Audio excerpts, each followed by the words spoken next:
Hello. Over the last couple of days I've had all my acrylic paints out so that I could carry on doing some paintings in the style which I was inspired to do on my recent art course. While I had them all out and was sorting them out a bit, I thought I might as well do a video comparing the acrylic paints that I've got and showing you some of their properties. The first time I tried using acrylics was right before the first lockdown in 2020. I'd not long lived in Cornwall and I met a really nice lady outside the post office and we'd got chatting and she'd invited me to an art class she went to, and it was an acrylics class.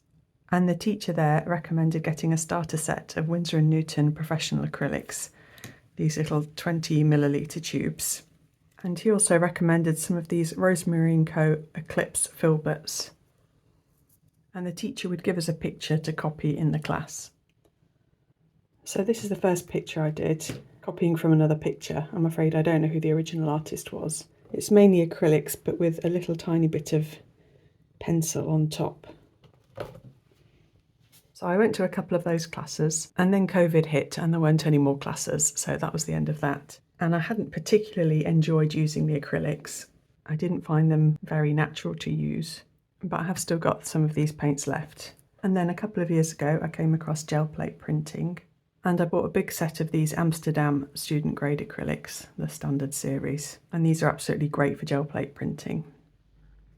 The professional ones are too thick and pigmented, and I don't get on as well with them on the gel plates. And as the colours I use the most run out, I replaced them with these bigger ones. Along the way I'd also bought a couple of these Galeria acrylics. So this is Winsor & Newton's student grade acrylics. I've also got a couple of larger professional acrylics. I really do quite like these Galerias. They've got a really wide range of colours and they've got pigment information and light fast information. They're just not quite as densely pigmented as the professional ones.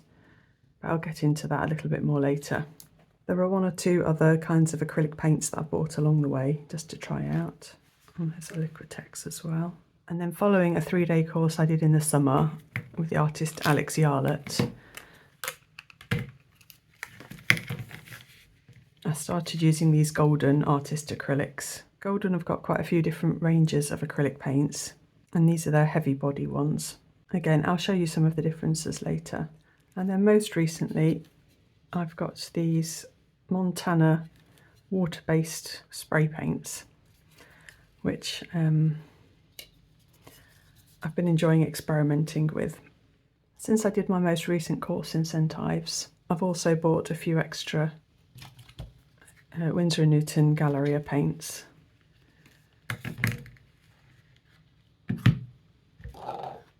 I've got a couple of the larger size ones because I'm working on quite big boards now. So I've got all my paints organised into 2 of these IKEA tubs, which go into a shelving unit in the corner of my dining room. I've got a tub here for the professional quality heavy body paints. So that's the Winsor & Newton's professionals and these Goldens. And then this Liquitex professional is the only one I've got from them, along with the spray paints. And I've just got a couple of tools in there. And then all of the student grade paints are dumped into this tub.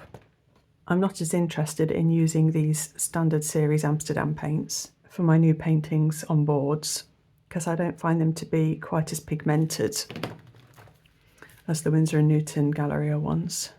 So what I was doing yesterday was swatching out my Winsor & Newton Galerias, my Golden heavy body paints, and then I thought I might as well see my Winsor & Newton professional paints, and I've just marked the small ones so I know I've not got much colour left of those. And what I also did was mix some of the darker colours with white so it's easy to see what they look like as pastel colours. I wanted to work out where my gaps were as well. So after I'd done this, I've also ordered an ultramarine, a middle cadmium yellow colour, a dark turquoise, and a couple of browns, including an opaque burnt sienna. I just sort of gradually accumulated different Galeria paints based on which colours I liked, but now I'll have a good range of mixing colours like the ultramarine and the yellow. At the moment for my paintings, I prefer having really opaque acrylics, but they do come with varying opacities. So the Galeria ones, the lighter ones which have been mixed with white, are all going to be mainly opaque because white is an opaque colour. But a lot of the reds are transparent and the greens are semi-transparent. I'm looking at the professional ones down here. Again, the reds are pretty transparent. Ultramarine is, and the greens are transparent. I like having pigment information as well on them. Someone was asking me the other day why pigment information is important to me, and one of the reasons is this example here. So I know that the ultramarine is PB29, but if I look at these other two blues that I like, they're PW6 and PB29. So I know that that colour's been achieved just by mixing the ultramarine and PW6, which is white. And again, this powder blue is a lovely colour in its own right, but it is just a mix of PB29 and PW6. So for someone just starting out, rather than buying all of the colours, knowing that you can just have a blue and white and mix all of these different shades is helpful to know. I mean, I personally really like convenience colours because I like to paint really, really quickly, and I'm just impatient and don't want to spend much time mixing.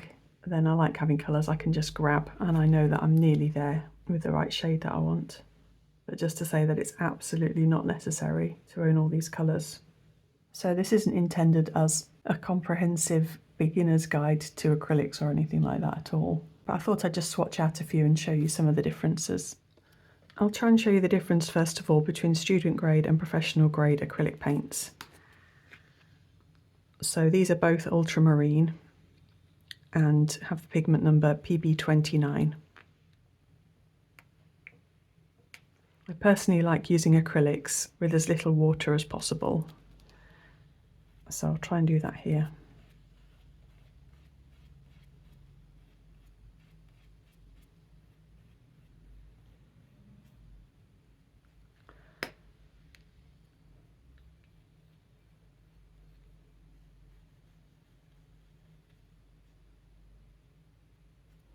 So I'm just aiming for a fairly smooth, even layer. Just in case you're interested though, if you put water with it as well, then you will get a more watercolour-like mix. And then this is the professional.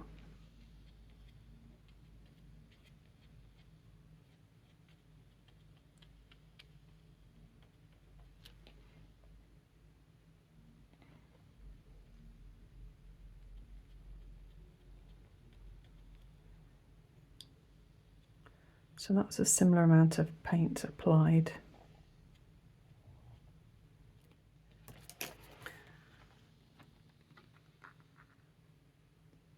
Now ultramarine is classed as a transparent paint, and so you are going to see the black through it. But I don't know if you can see there's a kind of a more pigmented richness about the professional grade paint. It was also a lot smoother to paint with. I'll just show you it with water as well.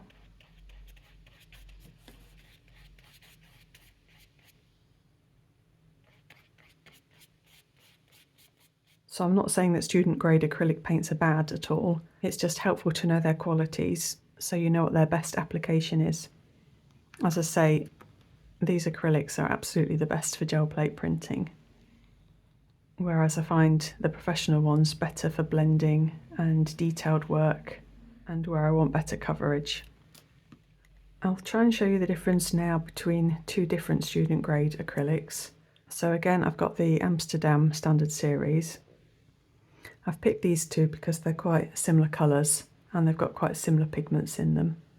They both include black, white and a PR101 pigment. This pale umber just has the addition of a little bit of yellow.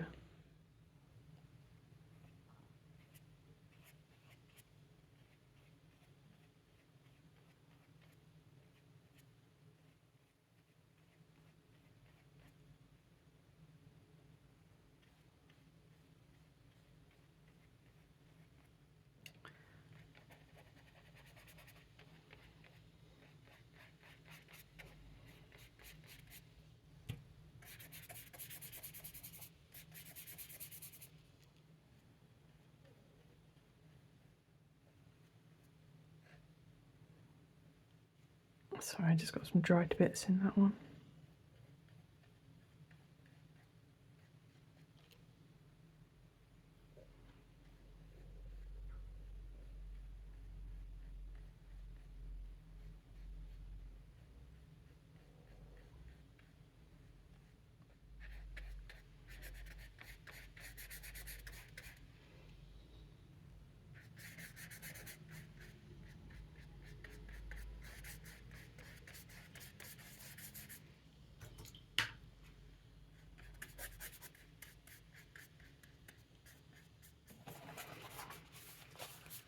So there's not a huge amount of difference between them.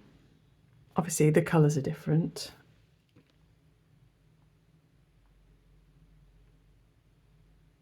Personally, I just find that the Winsor & Newton Galeria has the edge on the Amsterdams. To me, they just feel a tiny bit creamier and less gel-like.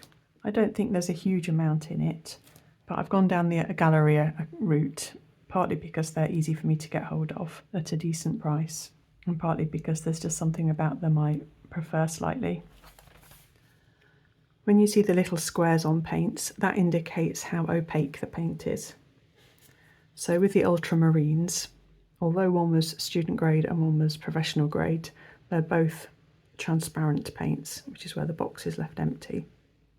Whereas with these two, even though they're both student grade paints, they're both opaque paints and the box is filled in. So you can see by looking at the black line the difference between the transparent and opaque paints. You can still see a little bit of the line coming through. This isn't the same hue or colour, but it's a similar value, i.e. kind of darkness of paint, that's also an opaque paint. So I'll just show you this as a professional grade paint compared to the two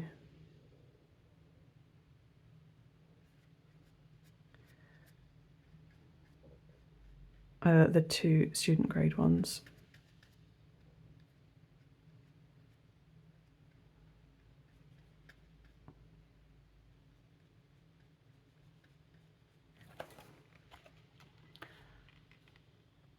So you can see the professional grade opaque paint is more opaque than the student grade opaque paints.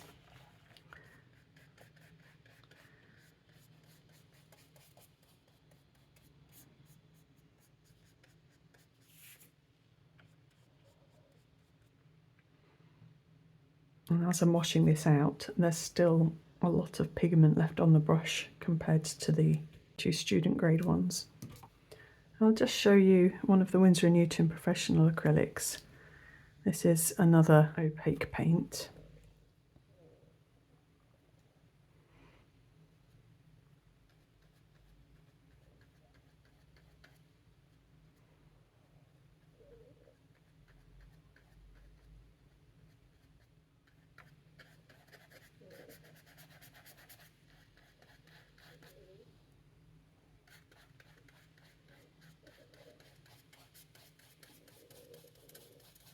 It's really nice and creamy and smooth to work with, as is the golden. I've only got this one Liquitex Professional, so again heavy body acrylics, because Liquitex do a whole range of different kinds of acrylics.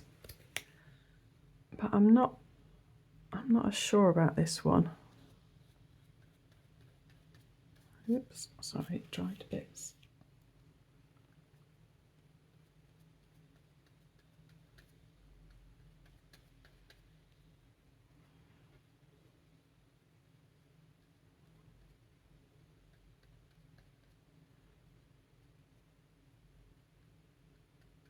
So, I mean, it's not a fair comparison maybe in that it's different pigments, though this one is supposed to be opaque as well, and it's not particularly opaque. But I didn't feel like the Liquitex Professional is as smooth and creamy as the Winsor & Newton and Golden Heavy Body, but only having one to work from, that's probably not a fair test.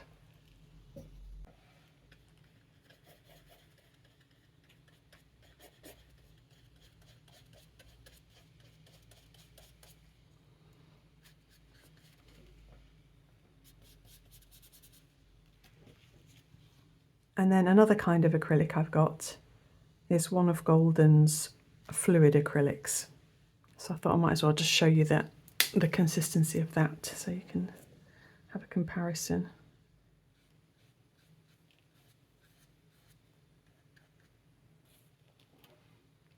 So it's very flowy.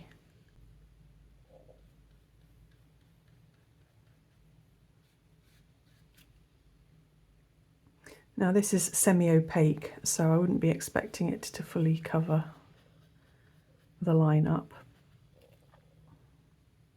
And it's metallic as well, so it's kind of a different kettle of fish.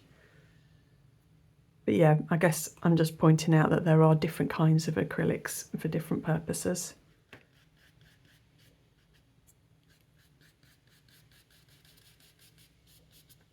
I've got this swatch chart from Golden Acrylics.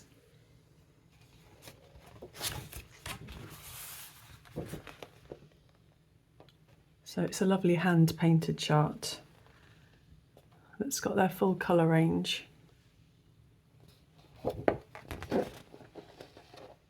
And here you can see some of the different types of acrylics that Golden produce. So there's the heavy body, which is the one that I've got in these tubes and have been showing you. There's also one called Open.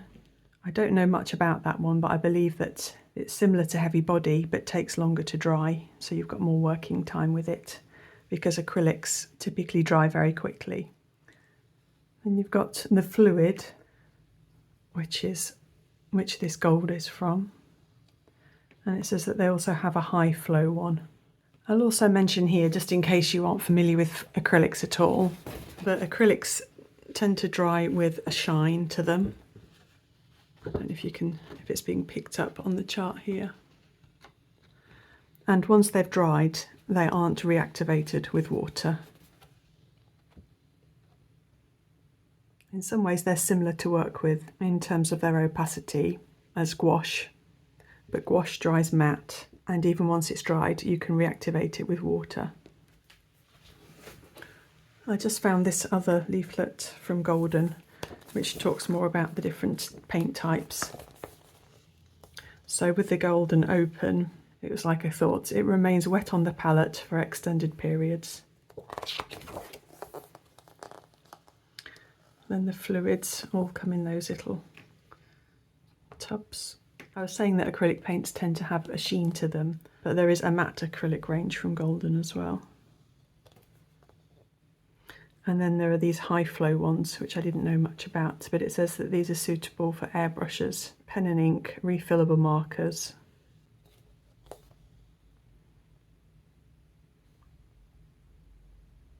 And they've got the little cone caps on them. And then there's lots of different mediums which can be added, which I won't get into now.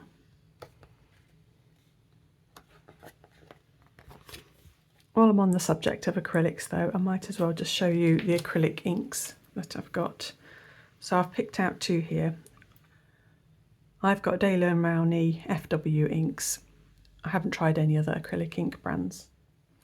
And I've picked out, I think this is the right way around, an opaque one and a transparent one. I'm not sure, we'll have to see. It's hard to tell when it's on a black background which is which. So these can also be used in spray guns and for, whoops, and for pen. Oh dear me.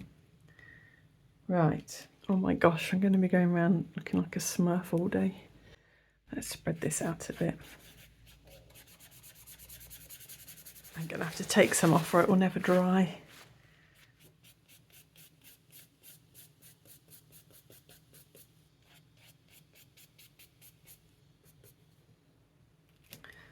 So this was the marine blue.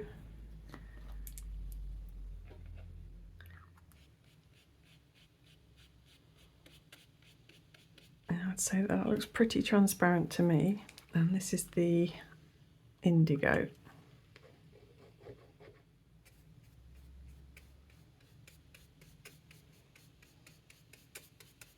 It's hard to tell how opaque it is because of how dark it is. I'll try and find another one with a black square or an open square in a lighter colour to see. Okay, here's another one with the open square, black square. This is cyan, but it's actually got white pigment in it, so you'd expect it to have some opacity. Here's the white. I just thought I might not have shaken this for long enough for it to mix in fully. So I've just put my paintbrush in, and there is a little bit of pigment at the bottom. So I'm just mixing that in because it'll come up more opaque than that. Yeah, there we go. That's much more opaque. I think one of the nice things about the acrylic inks is how they work with water. So I've just put a little puddle there, and I've just got some water in a spray bottle. And they flow so quickly. Just see what happens if I drop some into the spray that I've done.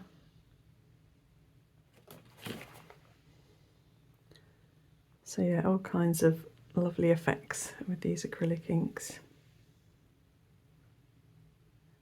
And obviously once they're dried, they won't be shifted, so you can work over them with different wet mediums and all sorts of stuff. And then the last thing I'll show you is these water-based spray paints. And these are waterproof when they're dry.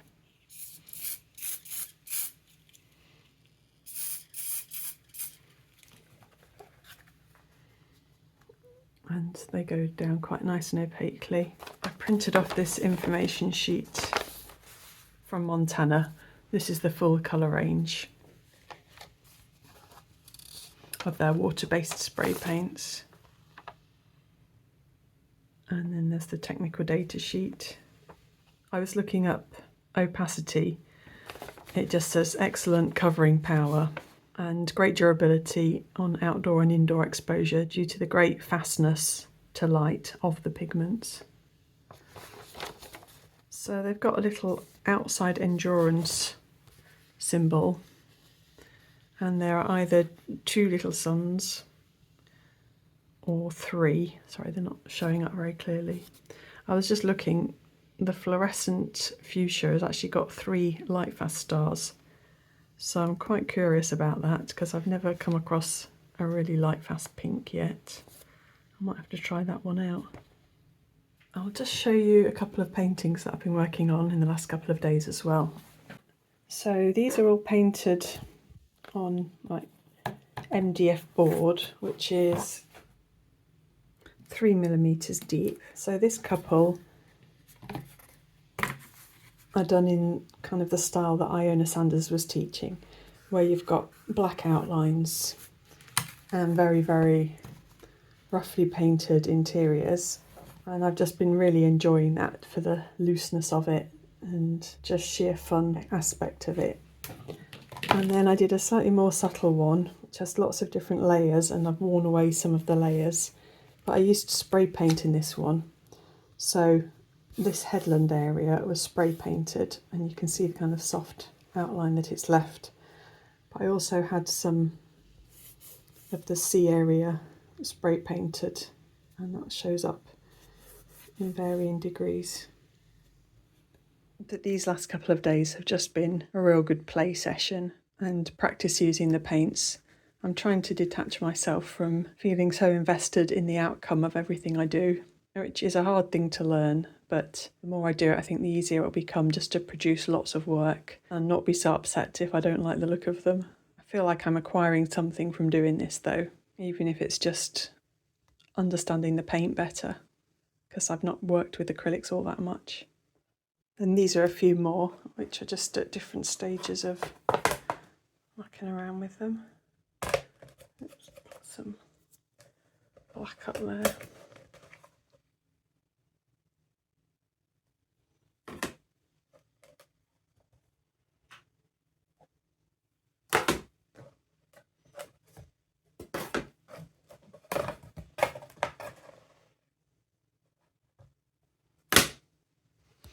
That's a big one I started. I don't like these colours and things here. I want to play around with that one a bit more yet. Well, with all of them actually. And this is one which I started on the Alex Yarlett course I did in the summer, and I've just been playing with that a little bit more.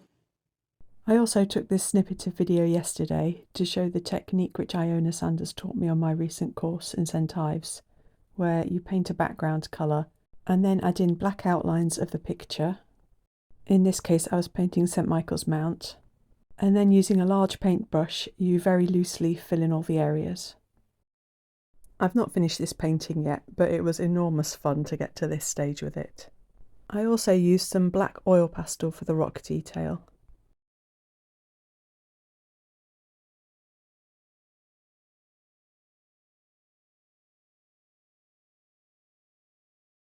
So I hope that was an interesting look at acrylics anyway. Now that I'm getting into them more, I've ordered some coffee filters, which I'm going to strain my throwaway water through so that the plastic element of the paints isn't getting washed down the drains. I'm still pretty inexperienced with the medium of acrylics really, so I'd be happy to hear any of your thoughts on different acrylic brands or things that you've picked up along the way. Thanks ever so much. Bye!